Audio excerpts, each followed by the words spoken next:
салом ба шумо ҳаводорони нашрияи расмии ҷумҳурии тоҷикистон рӯзномаи ҷумҳурият ва он бинандагоне ки моро пайгирӣ менамоянд дар шабакаи ютуб. садои пурнавои бонувони тоҷик аз қаъри асрҳо то ба имрӯз фарҳангу санъати моро рангин намуда, анъанаву суннатҳои аҷдодонро рушд бахшидаанд. санъати мусиқии халқи тоҷик дар таърихи тамаддуни халқ мақоми воло дошта, бо услуб ва хусусиятҳои хосу гуногун ҷабҳагии хеш қисми таркибии фарҳанги ниёгонро ташкил медиҳад. мусиқии мардумӣ баёни паҳлӯҳои гуногуни ҳаёт, баёни асрори дил, ниёз ва маънавиёти мардум буда, он дар садои ҳунармандони асил бо шеъру оҳанг омезиш ёфта ба рӯҳу равон фараҳ мебахшад. манзур аз ин суханпардозиҳо дар он аст ки имрӯз як бонуи саропо ҳунар, сарояндаи сурудҳои халқӣ, бонуи булбулнаво, дардошнои халқҳо ва ҳунарпешаи халқии тоҷикистон моҳрухзор сафиева дар меҳмонии рӯзномаи ҷумҳурият ҳузур доранд. муаллимаи азиз, шуморо хушомадед мегӯем ба барнома. саломат бошед. ва аз ин фурсати муносиб истифода бурда бори дигар миннатдории аҳли эҷоди рӯзномаи ҷумҳуриятро барои шумо мерасонем ки даъвати моро қабул кардед ва бо иштироки худ маҳфили фонус минбари андешаи рӯзномаи ҷумҳурият ва барномаҳои моро рангин менамоед. ташаккури зиёд. хушбахтона ҳамин рӯзномае ки имрӯз мо суҳбат дорем бо ёддоштҳои мо ва дар ҷавонии мо аз он рӯзе ки мо худаш шинохтем, масалан бо ҳарфу бо адабиёту бо забону дигар масалан кор гирифтем, ҳамин рӯзнома тоҷикистони советӣ буд ки ҳар як хонадони тоҷик дар ин он вақт газета мегуфтанд обуна буданд. худи падари ман ба тамоми газетаҳои аз известия, правда, саркарда тоҷикистони советӣ бисёр эҳтиром доштанд, чунки бисёр хабарора дуруст, мушаххас ва бисёр хуб ба мардум расонида метавонист. ҳамон давра аз ҳамон давра акун дар ёдҳои мо мондааст тоҷикистони советӣ. баъдан рӯзнома шуд. баъзан аз лиҳози баъзе маҷаллаҳо ва рӯзномаҳо дигар шуданд, вале тоҷикистони советӣ ба ҷумҳурият вақте ки табдил ёфт, ҷумҳурият ҳам бубин ки ивази ном кард. фақат аз ҳамон давра то ин давра бисёр як рӯзномаи ҳам ба обрӯ аст, ҳам ба эҳтиром аст, ҳам беҳтарин чизо, ҳар чизи сабуку содара масалан дар ин рӯзнома мо намебинем. шахсан худи ман бисёр аҳамият метиҳам ба ҳар як навиштаҷоту ба ҳар як масалан мақолаву нишасту суҳбате ки дар ин рӯзнома мебинам. бисёр рӯзномаи хуб аст ва худашам аслан гирем агар ин рӯзномаи сиёсӣ аст. рӯзномае ҳаст ки ҳар кас бояд дар инҷа ҷой нагирад, яъне ки ҷой надорад барои ҳар кас, чунки хеле дар як зинаи баланд меистад ҷумҳурият аз номаш аллакай маълум. вақте ки як республика, вақте ки берун аз республика муаррифӣ мешавад, тамом муаррифгари як давлат аст. бале хушбахтона имрӯз мо суҳбат дорем. ман бисёр ҳам шод ҳастам, ҳам ташаккур мегӯям ба аҳли эҷоди ҳамин рӯзномаи ҷумҳурият. муаллимаи азиз, зиёда аз 40 соле ки шумо рӯи саҳнаи ҳунар ҳастед ва ҳунарнамоӣ мекунед. пайрӯҳаи зиндагии хешро чӣ гуна тай намудед? мехостам донам ки ҳамчун як зан мушкил набуд барои шумо ҳам рӯи саҳна будан ва ҳам дар баробари ин модар будан, тарбияи фарзандонро ба дӯш доштан. хуб, чӣ гуна аз уҳдаи ана ҳамаи ҳаминҳо баромадед, муаллима? ташаккури зиёд. албатта душвор ҳаст барои зан, модар, тарбиятгар, ҳунарманди рӯи саҳна. албатта ақли солим ақл бошад, масалан ҳамаи ҳамира ҷобаҷо кардан осон мешавад. баъдан аввал душвориҳош ҳамин аст ки интихоб мешавад. вақте ки оиладор мешавӣ, бисёр амон вақте ки бисёр маҳбуби ё машҳури, масалан бисёр бо сару садо, бисёр бо хоҳишҳои зиёд аввал назди духтарбачаҳо ҳамихел мешаванд. аслан меоянд, мехоҳанд ки оиладор шавӣ, дигар шавӣ, вале вақте ки ба ҳамон мақсад мерасам, ба иззати нафси мардон намерасам. ин чиз дар тамоми ҳунармандон шудагӣ аст. баъдан як сол, ним сол пас аллакай масъалагузорӣ мекунад ки хона дашин, кӯдака нигоҳ кун, кори хона. вале дар ман ин чиз онқадар рух надод, чунки аз рӯзе ки ман оиладор шудам, оиларо худам пеш мебурдам. барои ҳамин ман роҳ надодам ба ин чиз ки масалан ҳунари маро кушад нафаре. ва дар ин байн ман соҳиби 3 фарзандам ҳастам, 3 фарзанд шудам. рӯзҳое буд ки мо ҳамун имрӯза ҳамун духтарчаи ман меҳрубони азиз, меҳрубонҷон дар сари дастам хурда как буд, мо гастролҳо мерафтем дар консертҳо. мо вақте ки дар ансамбли ганҷинаи филармонии давлатии Тоҷикистон кор мекардем таҳти роҳбарии устод Зафар Нозимов, дар як моҳ 19 консерти зинда дар тамоми гӯшаву канори ҷумҳурӣ доштем. ва вақте ки кӯдакҳо майда буданд, маҷбур будем ки як киша барем ва ҳамин меҳрубон дар пушти саҳна калон шид.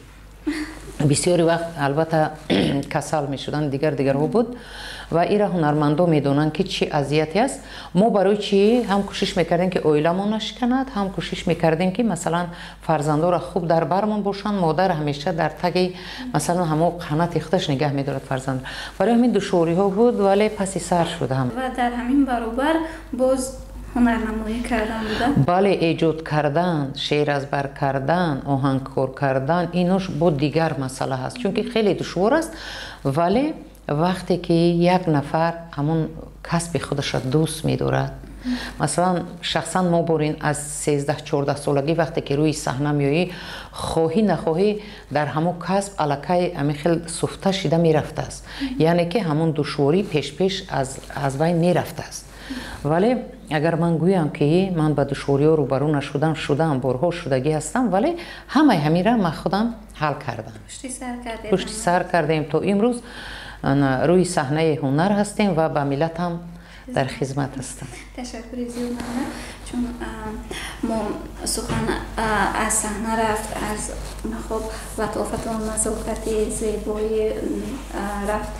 чун шуморо муаллима бисёр мушоҳида кардам, ҳамчун як зани ҳунарманд дар рӯи саҳна ҳамеша ба ана ҳамон либосҳои чӣ хел гӯем ҳақиқии миллӣ, ҳамон чакану ҳамон рӯбимолу ҳамон гӯшвораву ҳама ороишотҳое ки миллии қадима ҳастанд дар шумо мебинем. вале дар пушти саҳна ҳарчанд дизайни либосҳоятон мақсад дизайни муосир бошанд, вале як осори чӣ гунае ки ҳамин ҳозир мебинем, як осори нақшу нигори миллӣ ҳатман дар он ҳаст. ман ҳама вақт мушоҳида мекунам ки шумо бе ҳамин чиз либос намепӯшед, ҳатман ҳамин як осори миллӣ дида мешавад. хуб донистан мехостам муаллимаи азиз ки таваҷҷӯҳи шумо ин қадар ба ҳамин ҳунарҳои мардумӣ аз куҷо аст? яъне ки меҳри беандоза аст ё ин ки хоб зебогӣ ҳамин нақшу нигори мост? чӣ шуморо водор мекунад ки ҳамеша хуб ҳамин як осори миллӣ дар сару либоси шумо бошад? медонӣ Судубаҷон, ман аслан аз ҳамун қадамҳои нахустине ки рӯи саҳна омам дар хонаи адибон дар шаби шеъри Гулрухсор, бале ҳамон вақт ман ба бар чакан доштам дар сар тоқӣ. ҳамон вақт ман намедонам ё и аз насиҳати падарам, ман чунки борҳо гуфтагиам ин гапа, падарам ҳамеша моро таъкид мекард либоси хуб пӯшед, масалан ҳамеша паи маънӣ равед. ин гапҳое буд ки падар дар гӯши мо ҳамеша хонд. ва вақте ки падарам думра ба даст мегирифт, суруд мехонд сатҳи ҳамон оилавида, баъд падар бисёр ба маънию ба мантиқи ва аҳамият медоданд, шояд аз ҳамин ҷиҳатам бошад. баъдан ман соли 1980 вақте ки ба донишкадаи фарҳангу санъати Тоҷикистон, он вақт институти санъат мегуфтанд, дохил шудам. бовар мекунед, ман дар ҳамон дохили донишкада намедонам чӣ буд сабаб, куртаю амон ваи чакан қатӣ мегаштам, як формаи чакан бо баъзан румол ихел мебастам. сабаб чӣ буд? ҳамин чиз дар дили ман ҳамин хел ҷо гирифтагӣ буд ки ман масалан гоҳо яке хушам меомад, ҳамон румола печида ё ҳамон чакан қатӣ, баъд моҳо дароз бофтагӣ, ҳамин дар ҳақиқат тоҷикона мегаштам. оҳиста оҳиста чӣ хеле ки мегӯянд, ҳамин меҳр дар дилам монду. аз ҳамон давраи донишҷӯӣ то ба имрӯз ман ҳамон нақши миллиро ҳам дар дилам нигоҳ доштам, ҳам дар хонаам. ина бибинед ки که میتواند گفته که در اون وقت مثال ما خانه نداشتیم، در نداشتیم، ما در خوابگاه و در خونه مثلا اپم بودیم، یگون چیز نبود اینجا. نیکی من چخیل در همون ورجومای خود نگاه داشتم همین چیزا رو که از سالهای 80 79 حتی هست متاهایی که به من تحفه شدگیان 70 ساله 80 ساله کرتاهای چکن نقششون. من اصلا او را برای خاطر نقش من خودم همین ده حیران میشم که اینقدر حسی میلیم از همون روزی که روی صحنه اومم در نسبت نقش، این مثلا نقش چقدر من همین چیزا تا امروز نگاه داشتم. بله، هم توجه دارم، هم خیلی دوست می‌دارم. بله. این رو در خانه شما هم معلم جان مشاهده کردیم، چون آرایش خانه هم با همین گوشه‌های خانه یک هنرهای مردمی و چگونه که باز معلوم است از هر یک گوشه کنار تاجیکستان چگونه که خودتون گفته بوده من سفر میکنم حتما یگون آثار مثلا ملی رو آورده در خانه هم نگاه می‌دارم از همون مقصد هایی که در خانه‌تون دیده که بودیم. خب مقصد یک من جمع می‌ورم. بله یک وای است همینو گویا که همین یک خانه موزه هنرهای مردمی هم هست خانه. بله همینطور هم هست. ما با نزدیکی روزهای فرهنگی تاجیکستان در قزاقستان بودیم، اشتراک کردیم. ما از طرف 13 تا ناحیه توبه مرکز، من مثلا از طرف ناحیه نورآباد بودم، نمایندگی میکردم، هم سرود میخوندم در صحنه، 2 تا سرودی همون مردمی و همون ویستافکایی که از طرف ناحیه نورآباد بود در همون ولایت چیمکنت قزاقستان، ویستافکای من شخصی خانگیم بود. من در اونجا بسیار ذهن ماندم، هر ناحیه ها از هر گوشه و کنار دههاشون مثلا جمع آورده بودم، ولی من تنها معرفگری یک ناحیه نورآباد نه، من معرفگری تمام نقش تاجیکستان بودم. من یک چیز دقت دادم اونجا وقتی که مهمانای قزاق دیگر می اومدن بسیار ذهن می ماندن به همون نقش ملی، چون که در اونجا من دقت دادم وقتی که در اون طرفخانه‌ای که ما در مهمانخانه خواب بودیم میفرامدیم برای خوراک خوردن، نقش قزاقستان بسیار خوشرو بوده است، نقش خوراکشون همین قرمه تاجیکی ما میگیم، بسیار چیز ما حتی خریداری کردن. انا از سبب که خیلی زیاد برده بودیم، این همین معرفگری یک منطقه وادی رشتون زمین همون نقش لباسهای خانه من شد.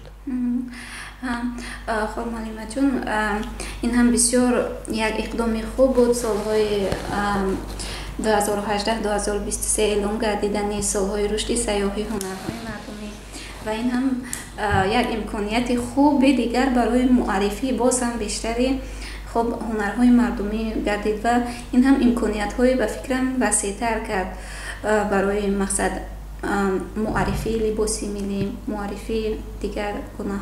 این بسیار بدیل من شد. همین یک عمر آرزو میکردن که روزی شود که همه چیزها قریب از بین رفت. وقتی که همین اقدام پیش آمد و همین قرار برآمد، از همه خیال میکنم خوشبخت‌ترین نفر من بودم. حتی ببین که در لباس‌های حاضر زمان هم چخیلی که پیشتر شما گفتید، یک نقشی که با دروشک میگه ما دروش میدوزن همیره در خودم نگه میدارم. با همون سر و جهازی که من میگردم دیدگی بودم میگوید که انا یک چیزی با خود داره. این از دوست داشتن وطن، از دوست داشتن مادر، ملت، محل است. تشکر زیاد معلمه جان. چون اینجا با یک پهلوی دیگری صحبت می‌گذاریم. یعنی که چون شما هنرمندید باید که در مقصد برنامه ما یک سرود باشد. میخواستم که اطراف یک سرود شما که بسیار معروف است، بسیار پسندیده است در میان خلق و فکر میکنم که نفری نیست که همین سرود رو هر لحظه یا اینکه در وقتایی که الهام سرود خوانده میآید زمزمه نکند، یعنی در او پرک تشیشته در این پرمه یاره. میخواستم که از تاریخ پیدایش همین سرود معلمه جون یک کمی میگفتید و همین سرود رو هم با آواز زنده زمزمه میکردید. این سرود خلق است، مردم است، اصلا گیریم مردمی است، ولی من کارکرد کردم اینه. همون 45 سال پیش که من این سرود رو میخوندم تا حاضر همون آبرو اعتبارش گم نکرده است. برای چی؟ این از زبان خودی مردم است با همون لهجه شیرین مردمی و با همون جیهوز و با همون اجرویش من با مردم رسوندم. بزرگی هنرند آن همین است. اصالت نگاه که هنر را ببینی که هنری اصیل نمیرنده است. یکی از همون نمیرنده آهنگ ها معرفگر و شناسنامه من در زندگیم سرودی در او پرت ششته در این پر من. این را ببین چقدر گپی عادی است ولی فلسفهش وزنی است. تو توقی کج مونده در دل من. عشق ببین، محبت ببین. یک سبب دیگرش هنرمند اگر که خدا برای او بخت و تقدیر و روحکشو بعضی چیزا رو داده باشه یک سرود از خودش است که هنرمندم اصلش با سرود خودش روی صحنه بیا همون سرود میبرده است. اگر توانسته باشه که خواهی که روی صحنه مانی یک چیزا که خون که با خود تعلق داشته باشد. از همین لحاظ من همین سرودی در او پرتش دیده پر من حالی نمیدونستم که من مثلا برای چیزی به خاطر چیزی به خاطر عنوانی به خاطر مثلا محبوبیت و مشهوریت من نخوانده بودم در اون دوره ولی محبوب دلها شد همین سرود محبوب دلها کرد همین سرود مرا امروز تا عنوان هنرمند مردمی تاجیکستان رسیدم از خواندن همین سرودهای مردمی شکرانه میکنم.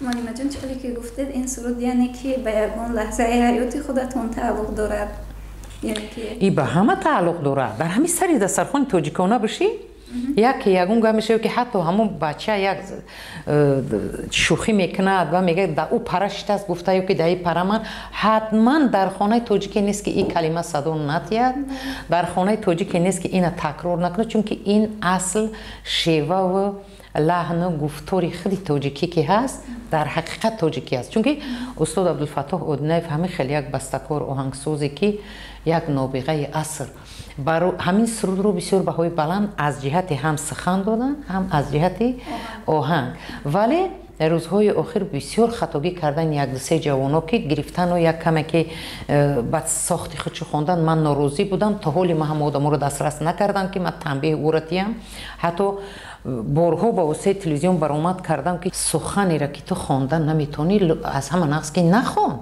از او بالا خونی خوان حتی نزد هنرمند بیا یک اجازت بگیر بیا یک فاتحه بگیر ما برای چی امروز ما هم بازخوانی میکنیم بعضی ترانه های هست ولی وقتی که ما بازخوانی میکنیم اول فکر میکنیم اوه از عهده خواندن هم میبرآمده باشم به خاطر همه هنرمند از روح و اوراق هم اول عذر میپرسیم هستن نیستن ما رو میشنود برای همین بود همین لحظانه که این سرودی هر لحظه اینه سری دسترخوان تاجیکی است. من مثلا همیشه پای آهنگ های مردمی و سخن های مردمی میرم ولی این ربایی از استاد گلارخسارس میخوانم چون که هر شاعر هر آوازخوان هر هنرمند تنها اول درد دلش درک میکنه خودش بعد درد دیگران را میسراید.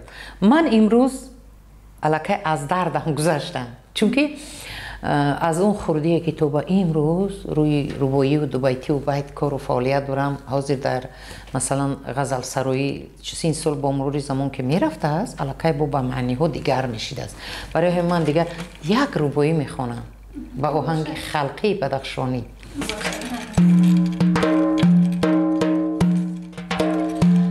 من تشنه‌ام و آب ز جوی میگذرد یارم یار بستری دست سبو میگذرد جانم یار بستری دست سبو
جان نمی تشکر زیاد معلمه جان. صدای شما خستگی رو اصلا ندیدن و همین باز در آینده ترانه‌های مرغلدار با همین صدای شیرین، با همین صدایی که از دل خلق توسط صدای یک هنرپیشه میبراید و به دل خلق جای میشود. زیادتر باشند و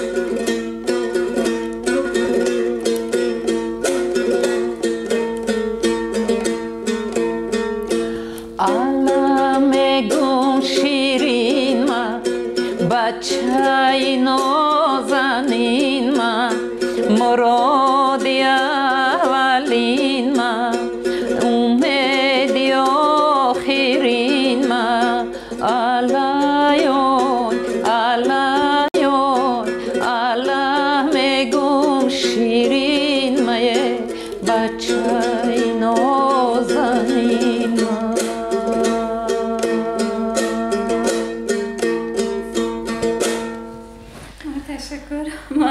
سلامت باشین. شما در برابر آوازخوان خلقی بودن، اینچنین به دانشکده دولتی فرهنگ و صنعت تاجیکستان به نام استاد میرزا ترسانزاده در رشته سرودخوانی خلقی درس میگویید.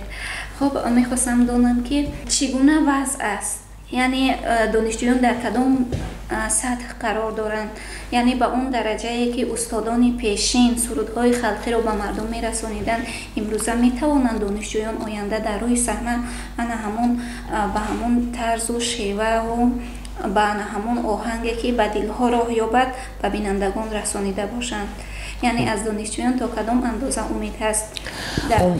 امید البته هست، ولی اون استعدادی که سالهای پیشین جوانان داشتن، اون مثلا بسیار هوس و بسیار زیاد وای داشتن که یک کسی شوند، چون که در دوره پیشین هنرمندا کم بودن، در یک سال 1 تا 2 تا 3 نفر بود. حاضر هر لحظه و هر ساعت هر مینوت یک نفر با واسطه همین دستگاه‌های مثلا ثبت کنی و نواربرداری هنرمندا به قول خشو ایجادکارا زیاد شدن، یعنی که هوسکارا زیاد شدن، هوسکارانی که ماندگار نمیشوند بسیارش برای یک روزه یا 2 روزه. ولی امروز وقتی که ما در دانشکده از استاد بسیار وابستگی کلان دارد، وقتی که من شخصا درس میگویم در دانشکده پیش از همه مثلا همون شاگرد رو من آماده میکنم برای مثلا هنری پیشین، سرودخوان‌های خیلی پیش،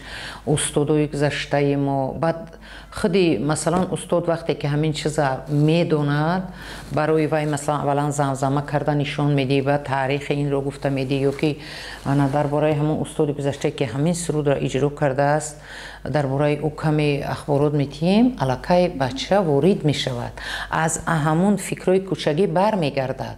و امروز وقتی که من درس میگویم امیدم هست 2-3 نفر دارم بچه‌ای که آینده مثلا ژانر سرودخوانی مردمی را با دوش خود گرفته میتوانند. بله چرا نه، ما همه جوانها را تنقید کردنی نیستیم، چون که وقتی که انتخاب میکند روی صحنه هنر میخواهد بیاید، جوان است، وای خیلی جوان است، او را باید دستگیری کرد.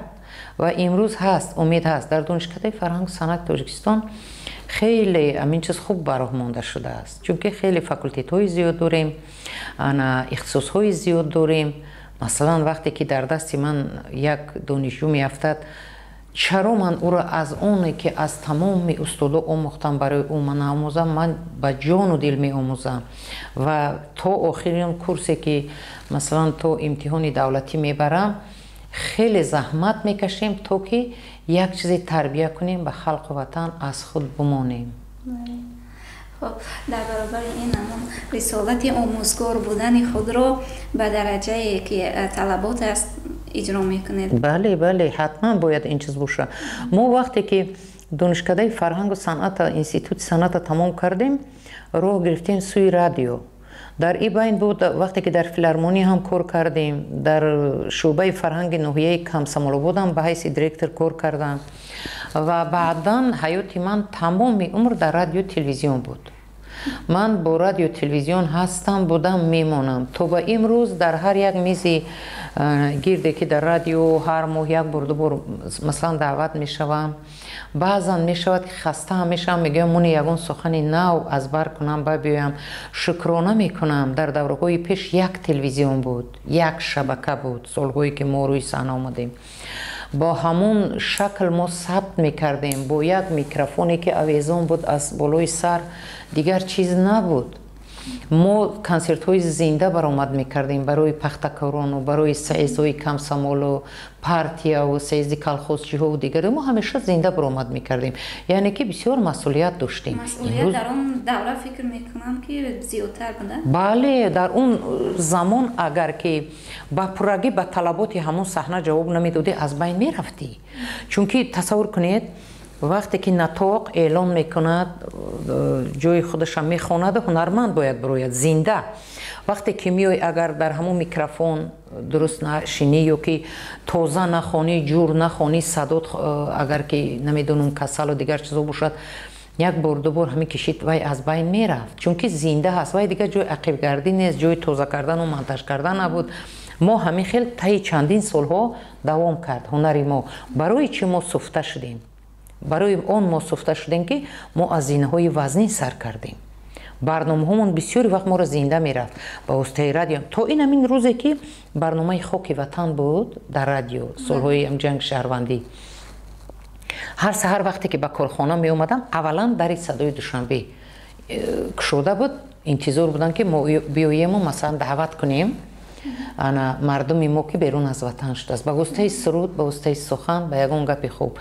در همین برنامه ها و مثلا بهترین اوج ژورنالیستا بودن که یعنی مثال دعوت میکردن همیشه سفرگل، علیمی یا که سرایای شجاعت در اون دوره همون هنرمندایی بودن که بسیار فدایی ژورنالیستایی بودن، فدایی بودن.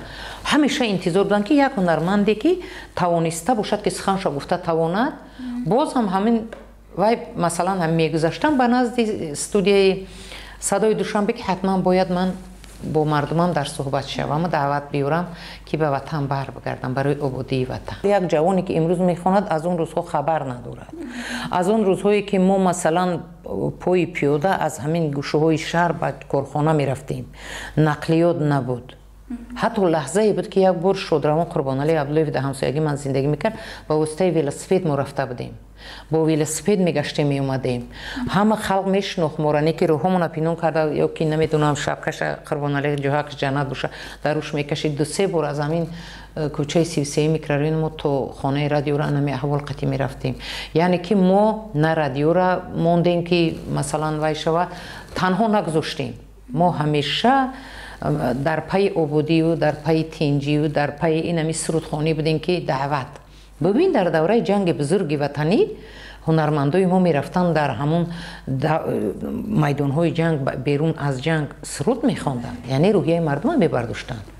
این هنر بسیار چیزی مقدس است. مقدس اون حالت است که اما هنرمند قدر کرده تواند از هر لحاظ هنر رو. در آینده چی نقشه ها در پیش دارید؟ میخواستم که از نقشه هایتون نقشه های ما هرچی که توانستیم کردیم تا به امروز. آینده نقشه های من باز هم سرود و آهنگ های ملی مردمی خودم با گفتگو کرده، با کار کرده به سم بیننده و شنوندم رساندنی هستم. همین خیلی است. خب تشکر زیاد، بسیار سپاسگزاریم از یک صحبت بسیار صمیمی شما. و در آخر میخواستم که برای بینندگان یوتیوب کانال روزنامه جمهوریت یک سرود بسیار معروفه که سرود تازه ایجاد شده است، برای بینندگان ما با آواز زنده زمزمه میکردید. چون این سرود هرچند موضوعش بهارگونه است و عین حال اون بهار شاید نباشه، همون بهاری که عشق است، محبت است، در پشت در است. این چیزی هست که فلسفه اکنون هر یک شعر روایی بسیار و هر کس به طرز خود میفهمد در رو بکشو بهار در پشت. اون بهار است، این بهار است، این بهار است. هر کس به همون طرز خودش به فکرم قبول. یعنی در تیر ما هم در رو برای بهار میکشویم. بله، همون بهاری دلم، عشقم، محبتم البته میکشویم. در رو بکشو بهار در پشت در است، عشق و هوس و خمار در پشت در است. یک زلزله آفتاب در دیده و دل، یک عاشقی به قرار در پشت در است. یک زلزله آفتاب در دیده و دل، یک عاشقی به قرار در پشت در است.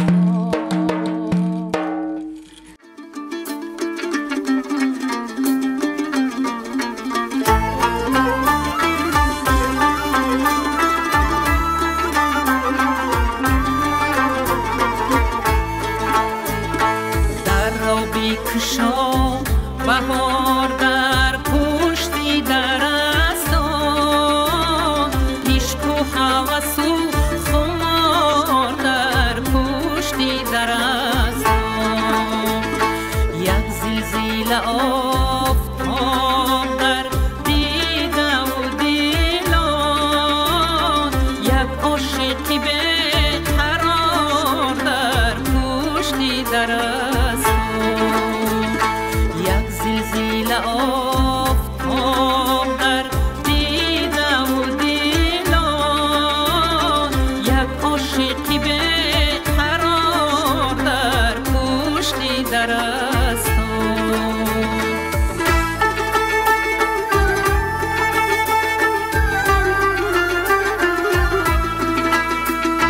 گفتم که تو باشی رو سری سر در هایان، افسانه ای نی باشد و افسانه ای مایان، افسانه ای نی باشد و افسانه ای مایان.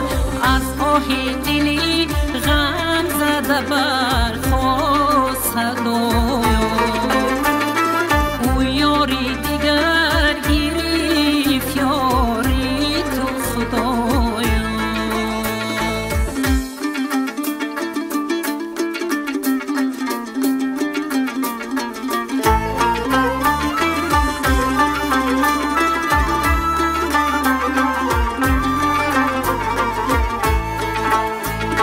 در پیش نظر اختر شب نمیرد، گل را بینگر خنده به لب نمیرد، گل را بینگر خنده به لب نمیرد. از داده و ناداده ای تقدیر چی سودا، یک داده زی ما هزارا میگیرد، یک داده زی ما